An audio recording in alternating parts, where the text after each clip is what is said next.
We're going to go to a special edition of NewsNight. We understand it will be a 2-hour edition. It'll be hosted by Aaron Brown. And again, this is 24-hour live coverage, so we'll be back again with more on Katrina tomorrow night. Aaron? Larry, thank you. It's nice to see you, even under bad circumstances. Good evening again, everyone. As Larry said, this is a 2-hour edition of Newsnight. Katrina, as most of you know, has become a monster of a hurricane, a Category 5 storm with winds of 160, 165 miles an hour. A storm expected to make landfall around sunrise in New Orleans. A storm on track to be the biggest hurricane ever to hit the United States. While New Orleans is in its direct path, 3 states are bracing for the worst tonight. We have correspondents joining us tonight in Biloxi, Mississippi, in Mobile, Alabama, and Baton Rouge, Louisiana, New Orleans as well. We'll check with them throughout the next couple of hours. We'll also look at the damage Katrina is expected to cause well beyond the Gulf Coast, and that will include your local gas station. We begin with the city that sits mostly below sea level, as much as 10 feet. It's been 40 years since New Orleans has been hit directly by a hurricane. That was Hurricane Betsy, just a Category 3 storm, and it caused $1 billion in damage. And that's $1969. Even with inflation, Katrina could make that look like chump change.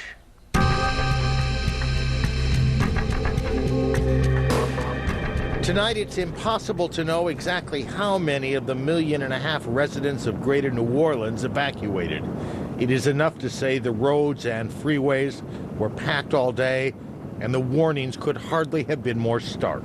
We are facing a storm that most of us have feared. I do not want to create panic, but I do want the citizens to understand that this is very serious. If Katrina stays on its current course and keeps its current power, it will be worse than the 2 other Category 5 hurricanes that made landfall, Camille in '69 and Andrew in '92. The storm is expected to hit with winds up to 165 miles an hour, sometime between 5 and 8 Monday morning, near the mouth of the Mississippi River. The fact that we went from 175 miles per hour down to 165, that's the difference between being run over by an 18-wheeler or by a freight train, and neither prospect is good. But it is not Katrina's winds that make her potentially the most destructive hurricane to hit land in nearly 100 years. It is her awesome size. That's what makes this hurricane different from the other Category 5 hurricanes. Camille on the Mississippi coast in '69, and of course Andrew in '92 were all Cat 5 hurricanes at landfall, but they were much, much smaller. Right. The hurricane force winds go out about 100 miles, the tropical storm force winds about 200 miles. This is going to have a tremendous impact on a very large area of the Gulf of Mexico. The hit is expected to be felt from western Alabama, across the state of Louisiana, and then in the bullseye, New Orleans, 70% of which lies below sea level, and where a storm surge of 28 feet will be overwhelming. The storm surge most likely will topple our levee system. And if that happens, 1 million people could be left homeless. The city flooded not just with storm water, but with sewage and chemical residue from the plants that surround it. But tonight, keeping people alive through Katrina is the first priority. Nearly 12,000 New Orleans residents have already taken refuge in the giant Superdome. That number will grow. It's going to be very unpleasant. We're not in here to feed people. We're in here to see that when Tuesday morning comes, that they're alive. Others are fleeing with no sense of what or if they'll ever return home to. We're going to make it out of here, believe it or not. So, hey, the city been here forever. They're just going to stay. We don't know what we're going to do yet. They gave us very little options. The one place they said to go is the Superdome, but you have to have 3 days worth of food and water, and if you don't have anything, I mean, how are you going to do that? Until Katrina, Hurricane Andrew in '92 was the only Category 5 storm to hit a densely populated area, South Florida. The storm was blamed for 40 deaths, caused $30 billion in damage. Andrew has been the costliest storm ever. In 1969, when Camille hit the Mississippi Gulf Coast, 75,000 people evacuated, though the evacuation was not mandatory. Hurricane Camille killed 143 people when she slammed ashore. Another 113 died later in freshwater flooding. So now we wait. The storm is moving across the Gulf, slowly. The rain is building, the winds increasing. We are waiting on what may well be a once-in-a-lifetime storm, waiting to hit a city that is the most vulnerable to such a catastrophe. Just to give you a sense of perspective here and to remind you that this is not hype what's going on here. This is a storm of historic proportions. Since 1935, there have been only 3 Category 5 storms to make landfall. There was literally one in 1935, the Labor Day storm. And then there was Camille in 69 and Andrew in 92. So in all of these years, we have only been at a moment like this 3 other times. And this storm, by all accounts, is much bigger in size. Not necessarily more powerful, but much bigger in size. Thousands of people have evacuated New Orleans, but there are 469,000 residents of the city and another 1 million people who live around it. And we have no idea how many of those have gone and how many of those have stayed. We do know that thousands of people, as we mentioned, are taking refuge tonight at the Superdome, the biggest, strongest structure in New Orleans. CNN's John Zarella is there, and he joins us now. John, good evening. Good evening, Aaron. Well, pointing out how this storm ranks, this is considered by all those that do the tabletop exercises and run the computer modeling to potentially be the 1 in 500-year event for New Orleans. That's how they look at it here. As far as the evacuations go, the mayor has said that they were able to get about 1 million people out of the metropolitan area. The evacuation went very smoothly. They instituted what's called contraflow lanes. They moved people on all of the Interstate 10 lanes out and got as many people up north into Hattiesburg and to points to the west and up into Baton Rouge, points to the east, as far out of this area as they possibly could. Those who could not get out, and that may be a number in the estimated to be about 100,000, are still here in the city. People who simply have no means, no transportation, no wherewithal to get out. There are at least 12,000 of them in the Superdome behind me. They were waiting in line up to 6 hours to get in there today. The estimate is that at some point the Superdome floor will flood, the field level will go underwater, and the people here will be in here, no air conditioning for at least a minimum of 2 days in those conditions. But, Aaron, what is their alternative? Aaron? I want to come back to the Superdome in a second. I want to talk about the evacuation first. I don't know if we can get these pictures, but I saw earlier some pictures of Interstate 10, which goes from New Orleans up north into Baton Rouge. And this was, I don't know, 15 minutes ago, 20 minutes ago maybe, and it was still packed. It was still bumper to bumper as people were getting out. The difference in that 90 miles between New Orleans and Baton Rouge will be what in terms of the weather? Dramatically different? No, not at all. When the storm hits, it won't be dramatically different. It could very well be catastrophic for those people if they're stuck on the road. That is one of the Hurricane Center's nightmare scenarios, that a major hurricane makes landfall and people are stuck on the highways in gridlock. Max Mayfield has said that to me on many occasions. It is a great fear of theirs. These people need to get off the roads, if they can, to wherever they're going as quickly as possible, certainly in the next 6 hours. Right.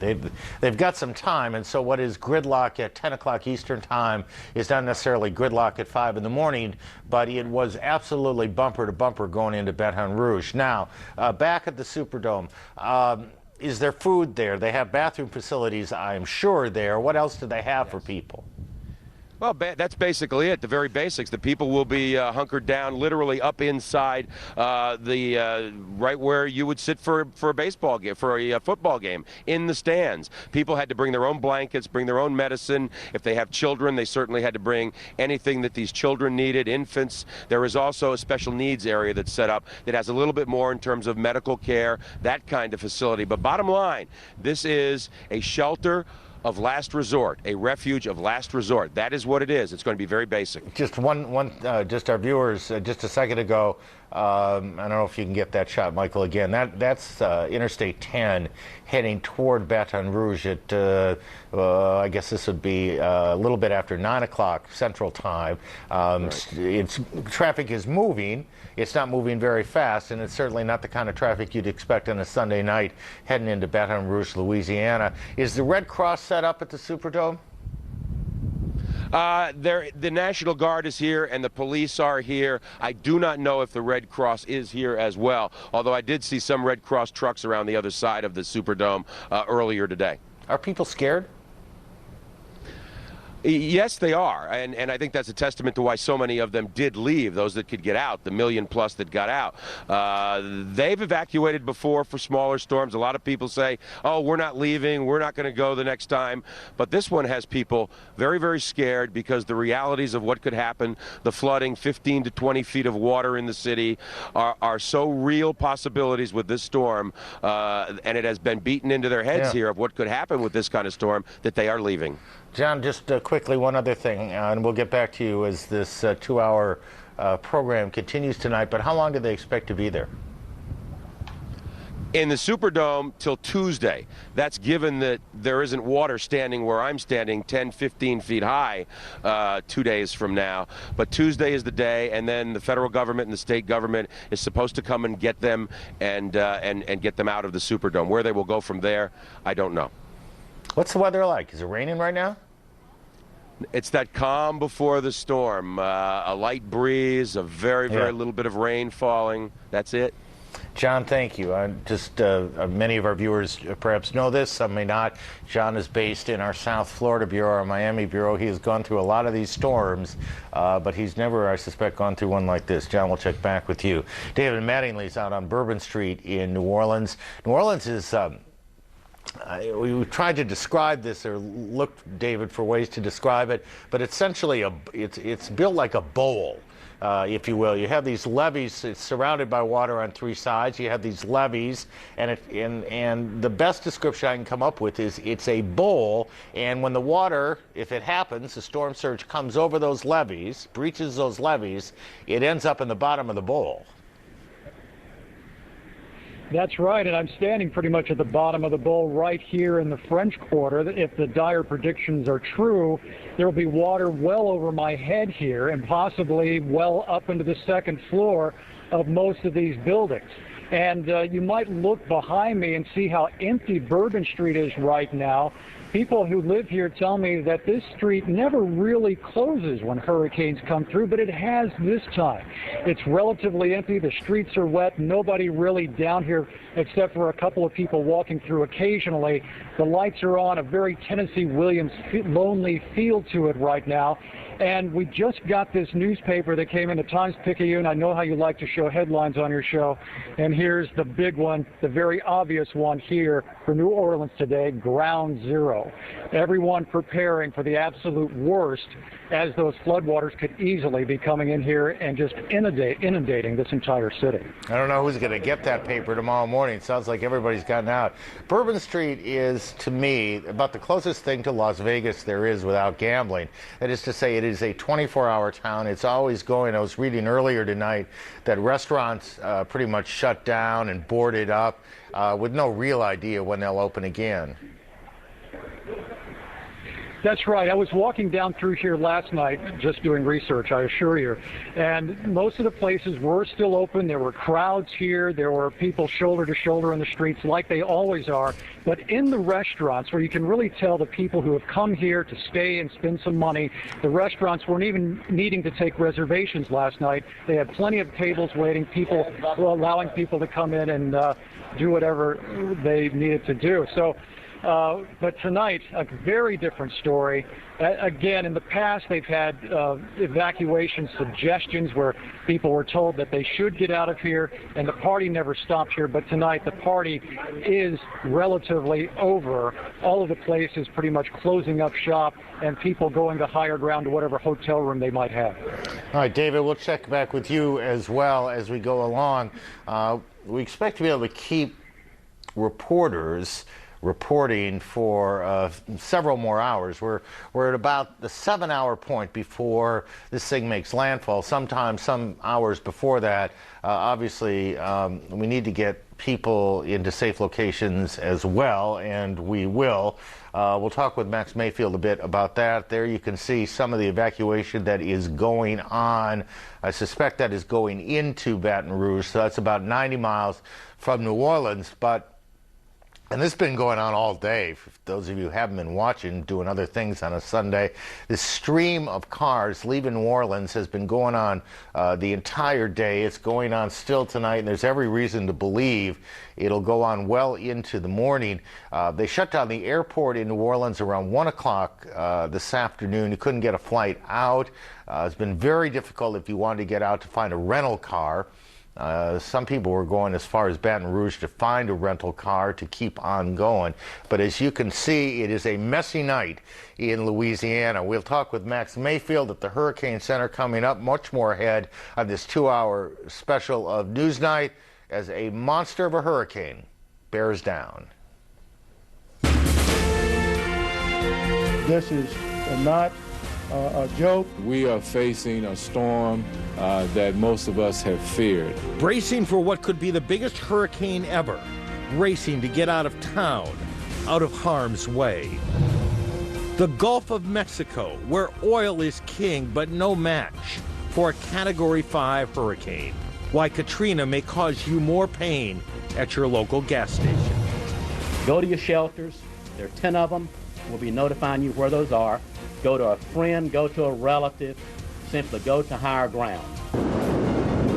Also tonight, nature at its worst. In this age of terror, still the deadliest threat of all. On a Sunday night from New York, a special edition of NewsNight.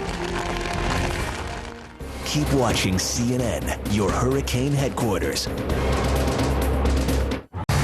Is the news. Trust CNN. It's essential.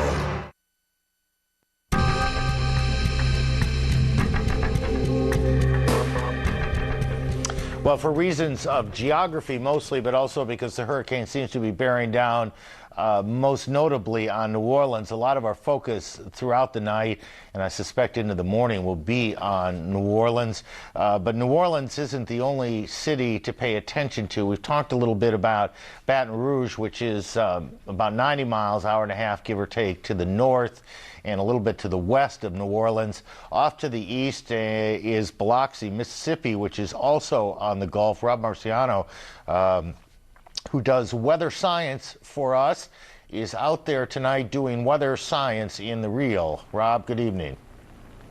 Good evening, Aaron. Squally weather's been kind of moving through the area. Every 20 minutes or so, we get one of these rain bands that kind of cruise through. 20, 25 mile an hour winds come along with that, so no big deal. It hasn't impeded people's ability to evacuate. You spoke of New Orleans. We were actually in New Orleans early this morning and decided to fan out our coverage, so we made the move to Biloxi. But the drive was just horrendous. I mean, some pictures of what I-10 looked like.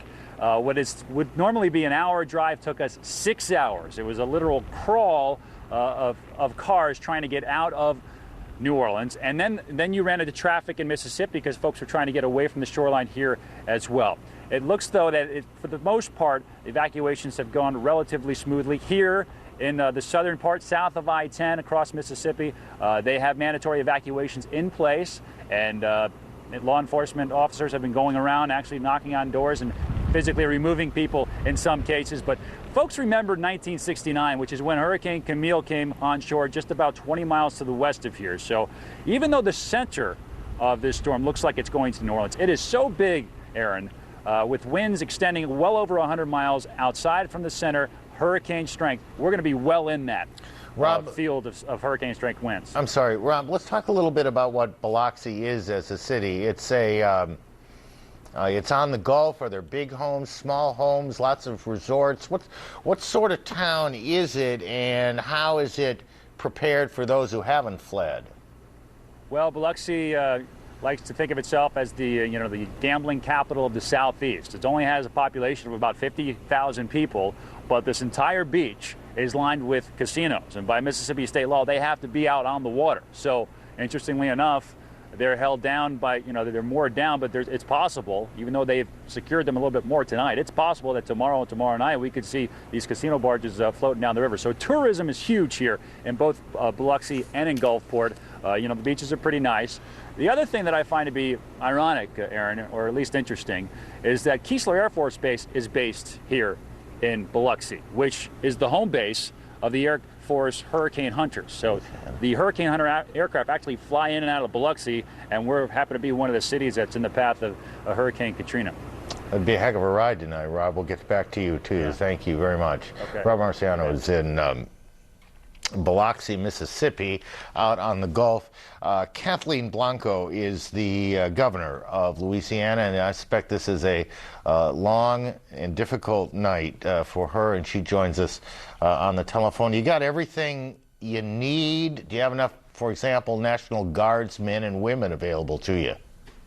Aaron, we have 4,000 of our own members of the Guard on standby.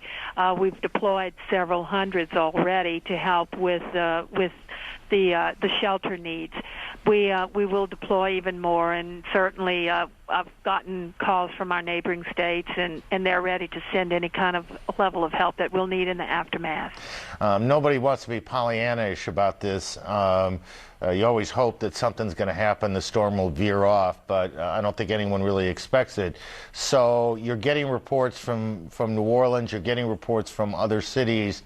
Are you encouraged by what you're hearing in terms of both the nature of the evacuation and civil preparedness for whatever it is that comes immediately after? Well, as prepared as we can be. We've had a magnificent evacuation effort. We had a good plan in place, and we've staged hundreds of thousands of people leaving over the last 24 hours. We had a very short timeline to work from because Friday night most people went to bed not knowing that the hurricane had turned our way. So over 24 hours, we've just done this enormous effort that has worked well for most people. That is not to say it is not without some frustration on the part of some motorists. But I've asked everybody to be patient and drive safely and protect themselves as they move through these hours. Governor, as one who has chased these hurricanes over the years, far more than I care to tell you, these things go in stages. The next 24 hours are going to be one thing, difficult certainly, scary for lots of people. The 24 hours after that's going to be no picnic either. Just run through what you think the next 24 hours are going to be like in your state and the 24 hours after that. Well, over the next 24 hours, we're going to be literally weathering the storm. We have no choice in that matter. We're going to be hoping that it will slow in the intensity as it hits land, but we have lost a great deal of our wetlands. That usually mitigated the impact on our populated areas. We've asked the nation to help us to restore some of our wetlands. But in any event, tomorrow the storm will blow through. We are going to immediately afterward, hopefully there'll be some daylight when we can make a quick assessment. We will assess the damage. We will send out search and rescue missions if we have daylight. After that, we're going to ask our people again to be patient and not try to get right back into the city until each local area gives the go-ahead. Roads will undoubtedly be unpassable. We've got a lot of beautiful, huge trees in Louisiana. In many of the more rural settings, those trees will have collapsed onto the roadways. We know that we will not have power. We've lived through a lot of hurricanes. We're hoping that we have little to no loss of human life. That is our biggest concern right now. Oh, that is always our concern. Just to orient our viewers for a second, they're looking at the traffic going into your city, into Baton Rouge right now. Just one other thing. One of the things we've heard several times today is that there is a danger, a kind of broad pollution danger in this sort of thing. You've got a lot of oil business, a lot of chemical business in the New Orleans area, that this sort of storm can stir up a horrible mess, if you will. How are you preparing for that? Well, the rigs out in the Gulf are shut down. The refineries are shut down. We have this is all part of a grand plan, and everybody just hunkers down and does the very best that we can. Evacuations were made in the last 48 hours from the Gulf. A lot of preparation takes place.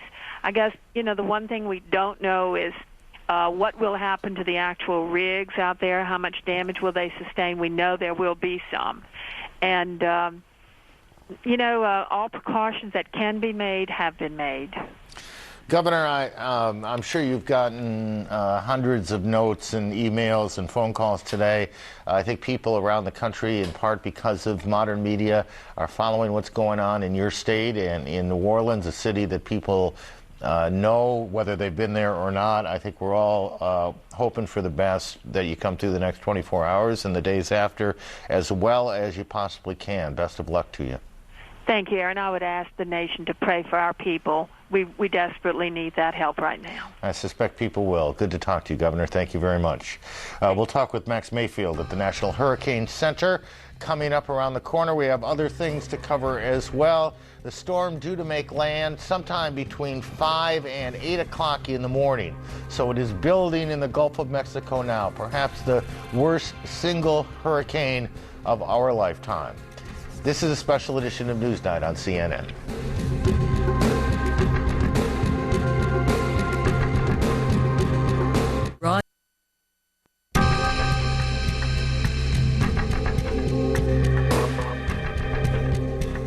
The city of New Orleans on a Sunday night in late August in the middle of hurricane season, and an enormous hurricane bearing down on that's Interstate 10, and that is just striking, isn't it? You see one or two cars going down. Throughout the day, that road from that location has been packed. These people making their way north. This is just outside of Baton Rouge, about on a normal day, hour 15, hour and a half away. But this has been anything but a normal day, and it's taken at some points in the day 5, 6, 7 hours to make that long trek to Baton Rouge. And Baton Rouge is going to be no picnic either. It's only 90 miles away, and it's going to get some weather, but it's going to be a lot better than it's going to be in New Orleans. This is a storm, honestly, that a week ago, less than a week ago, last Wednesday, wasn't supposed to be like this. That's when we last talked with Max Mayfield down at the National Hurricane Center in Coral Gables, Florida. We talked about the storm that was building out in the ocean at the time, and when we talked with him a short time ago, that's where we began the conversation.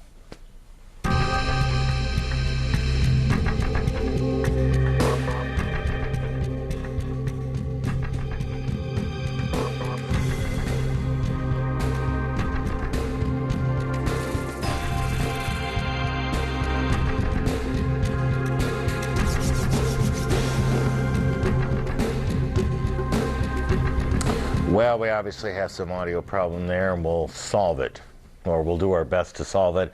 And in any case, Mr. Mayfield will join us in the 11 o'clock hour. Just one bit of information that came from the conversation, and in that way, if we don't get it, we're covered. We talked to him on Wednesday, and we talked about this storm as a fairly benign storm as it was making its way towards Florida. It was a tropical depression at the time, and there was some question whether it would become a hurricane or not. It crossed Florida and went into the Gulf and turned a little bit south. And as he said, we only know so much about how these hurricanes develop, and that's when it really turned nasty. It went from a Category 3 to a Category 5 in short order, and then turned north, made its way towards New Orleans, and that's where we are now. Miles O'Brien is out in it, and Miles, I apologize because I should know where you are. You're in Baton Rouge. We got help from the map. Yes. Anyway, it's good to see you. Getting a bit of rain, a bit of wind there, and a lot of people pouring in. Yeah, it's the trip here was unbelievable, Aaron. It's about an 80 or 90 mile run, pretty much due west of New Orleans, a little bit of a northerly component. Took us better than 4.5 hours. And those pictures that you've been showing on Interstate 10 tell the story, just bumper-to-bumper traffic. And this term, which I hadn't heard until I came and experienced this, contraflow. Contraflow. It sounds like something maybe Colonel Oliver North would know a little something about. But what that means is the interstate was one-way outbound. And even with that, the traffic was tremendous. So, you know, what's interesting about New Orleans is I think history has told a tale of people in New Orleans sort of sloughing off these hurricanes. They've had, in recent years, several near misses, but no direct hits. It's been 40 years since a direct hit. On this occasion, they're taking things very seriously, and that's a good thing, Aaron. A science question, and, you know, mostly we deal with shuttle and those sorts of science questions with you when we're stuck. Let me ask you a hurricane science question. We've talked a lot about storm surge here, as if everybody understands what it is we're talking about. I suspect not everyone does. I'm not sure I do. You want to explain what the storm surge is? Well, I think a simple way of thinking about it is think of the hurricane, the winds of a hurricane, as a giant bulldozer, just pushing mounds of water.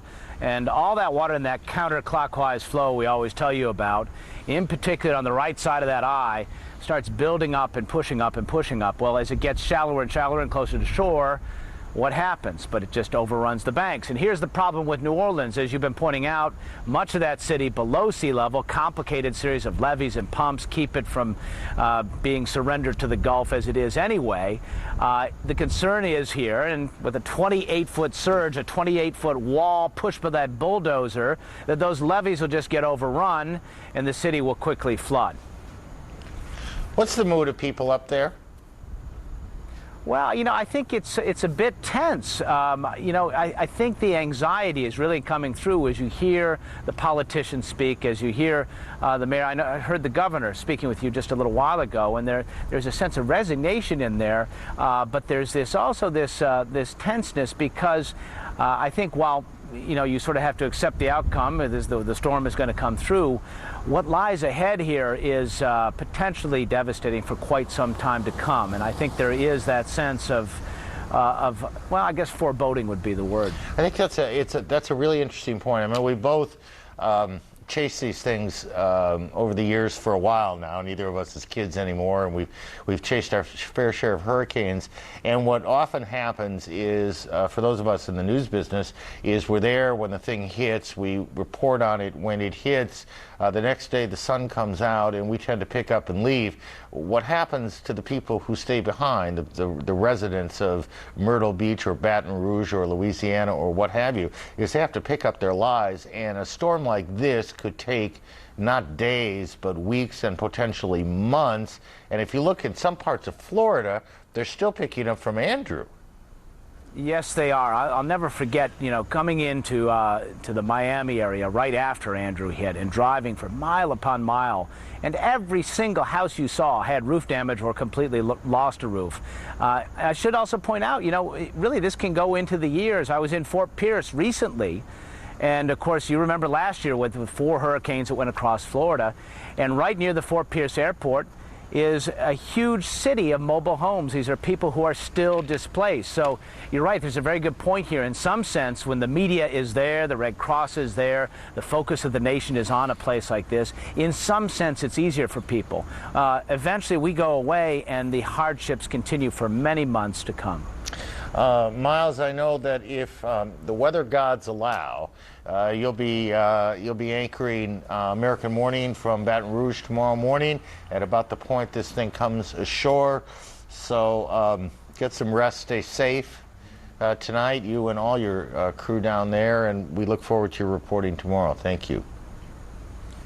Miles O'Brien, who's in Baton Rouge, Louisiana, about 90 miles from New Orleans. Katrina is still miles away from making landfall, 7 hours, 6.5 hours, give or take.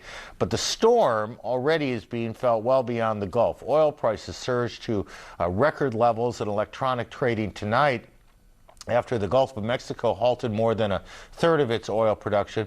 The price of light sweet crude oil closed at $69.68 a barrel.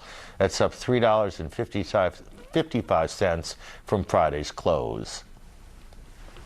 Because much of the nation's oil supply comes through the Gulf of Mexico, you're going to get hit by Katrina no matter where in the country you live. The real issue that I don't think the nation is paying attention to is that through the city of New Orleans, through the Gulf of Mexico, we probably deal with almost a third of the nation's domestic oil that is produced, and that will most likely be shut down. So this could have a significant impact on oil prices going forward. More than 4,000 floating rigs and fixed platforms dot the nearly 2 billion acres of underwater oil fields in the Gulf. Even though this oil rig is anchored to the ocean floor by 18 miles of steel cable, it would be no match for a serious hurricane.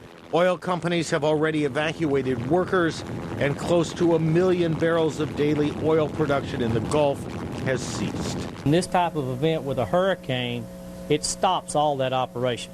So you're no longer performing a service of drilling a well looking for oil and gas. And no longer producing oil and gas. While the country has ample crude oil supplies, the refining capacity is extremely tight. A prolonged shutdown in the Gulf could send high prices even higher. Hurricane Ivan shut down every offshore rig and platform in the Gulf last September. Katrina is considerably more powerful. The weather, is so unpredictable, you never know from one day to the next what it's going to do, so you got to plan ahead for this. When the markets open tomorrow morning, the price of crude oil is expected to hit $70 a barrel or more. Well, based on what we just reported where the early trading is, I think the and more seems pretty realistic at this point. That will have an effect on the stock market as well. Now, whether any of that lasts, these prices tend to go up and down for a variety of reasons. But tomorrow, in a lot of ways, is expected to be an ugly day, whether you're in New Orleans or you're on Wall Street or in a lot of other places. There is a potential, I don't want to overstate this, but I also don't want to underplay it, if you will, that we're on the eve of what could be an environmental disaster in the city of New Orleans.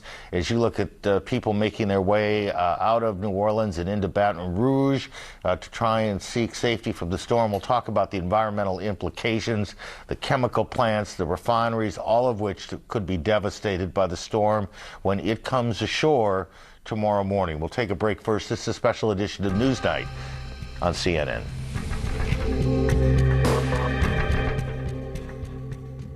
CNN, your hurricane headquarters.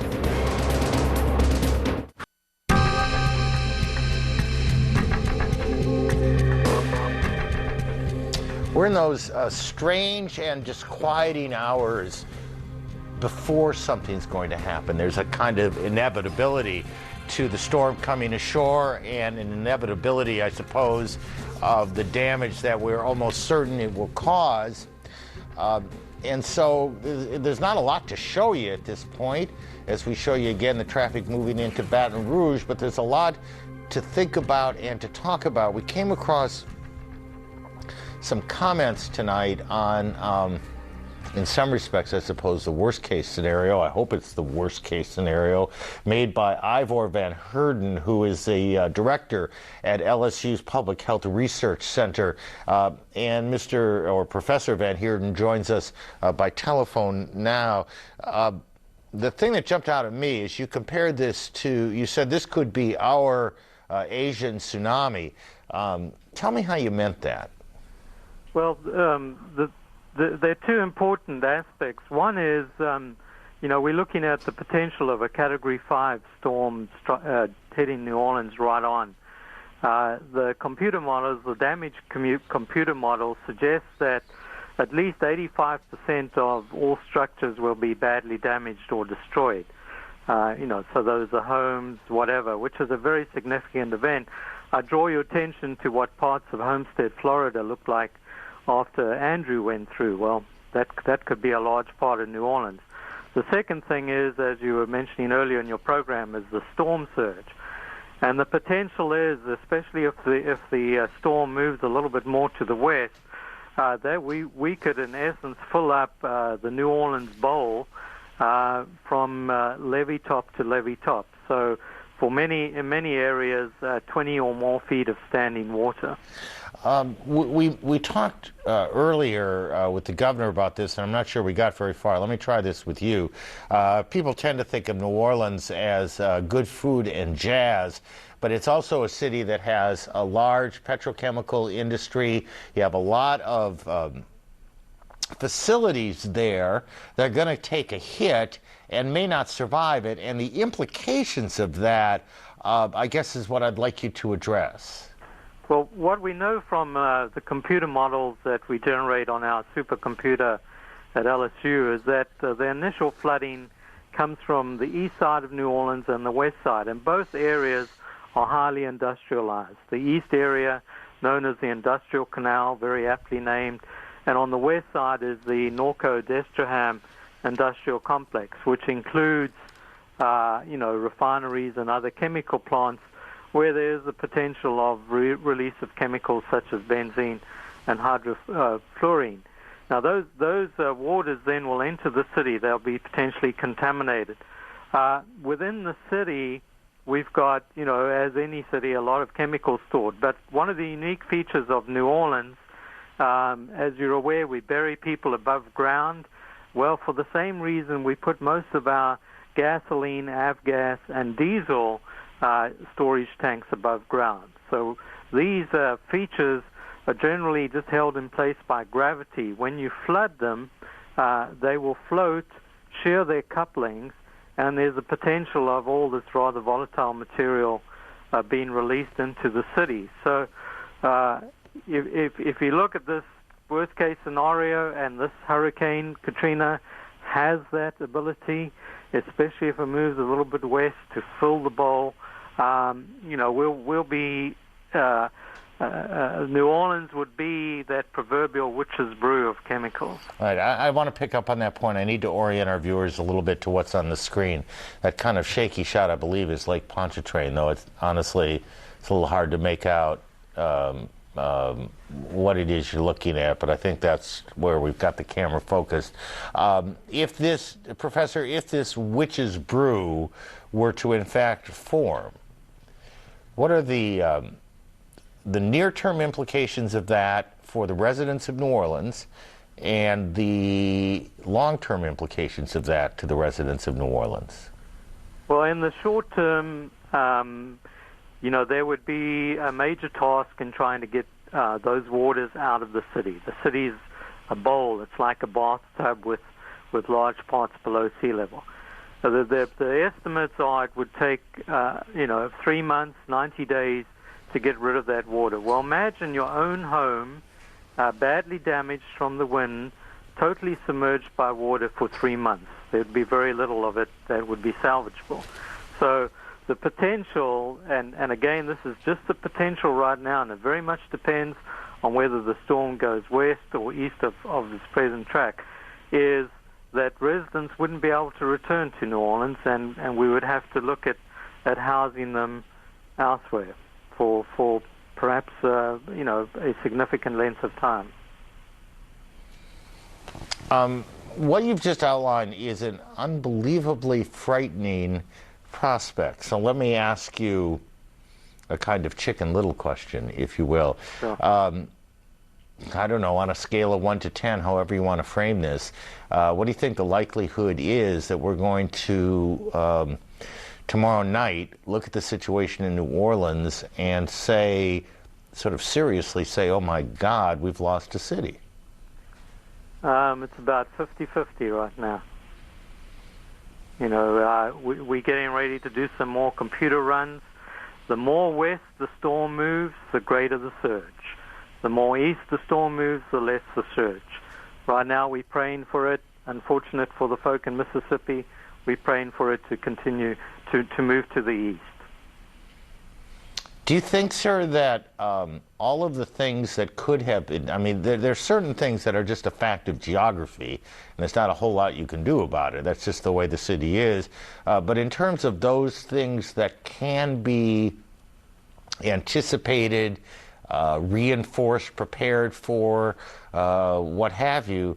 By and large, would you say the state of Louisiana and the city of New Orleans and the suburbs, the communities around it have done everything they reasonably could be expected to do to prepare themselves for the kind of catastrophic storm that is bearing down on them? I believe so. I think the state of Louisiana, certainly from LSU, we've been working with the state for a number of years, working with the parishes and various officials in city government, looking at the different scenarios, working with the hospitals, trying to get a better understanding. Last year we had a joint federal and state exercise known as the Hurricane PAM exercise, where we met for over a week in Baton Rouge at the Emergency Operations Center and went through the scenarios of how we would respond to a flooded New Orleans. So I think the locally Louisiana has done an amazing job. The state's Office of Emergency Preparedness, our National Guard, I think they've really done, and an expression of that is the number of people who have left New Orleans. I think Yes. you mentioned earlier, we kind of in New Orleans say, this is something we'd rather go have a hurricane at the pub, but people got out, and that's they did indeed. Professor, thank you. You're rich with information to ponder on this night. Thank you, sir, very much. We're probably 6-7 hours, maybe a little more, from the storm hitting New Orleans. This time, 24 hours from now, we'll know how much the professor got right in his discussion. We'll continue our coverage in just a moment. Weather, 1,000 images, one network. I've never seen anything like it. When the weather is the news, trust CNN. It's essential.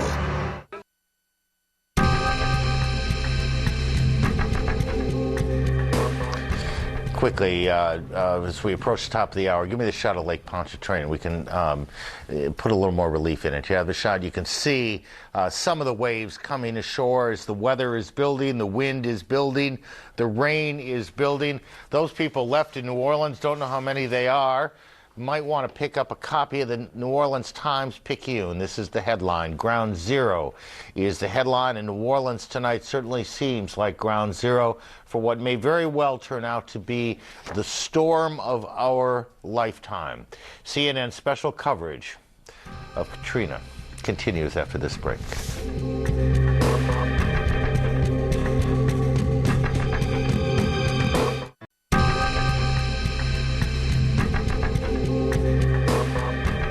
Good evening again from New York. I'm Aaron Brown. We welcome our viewers around the world tonight. Here in the United States, we are awaiting what may very well be the worst storm or the worst hurricane of our lifetime, a Category 5 hurricane bearing down on the Gulf of Mexico, on New Orleans, Louisiana, on Biloxi, Mississippi, on Mobile, Alabama, and the areas around. The storm expected to come ashore early tomorrow morning. Jackie Jarris, who's in our weather center in Atlanta, joins us. I gather you've just got some information from the National Hurricane Center, so why don't you lay out what you got? All right, the 11 o'clock advisory just in, Aaron, and we're 100 miles away approximately from landfall at this time. The storm is holding winds at 160 miles per hour, and the pressure has remained steady over the last number of hours, so we're just kind of holding at status quo, at least for now. So we're looking at a Category 5 hurricane still once again. Now, conditions along the coast are beginning to deteriorate very rapidly.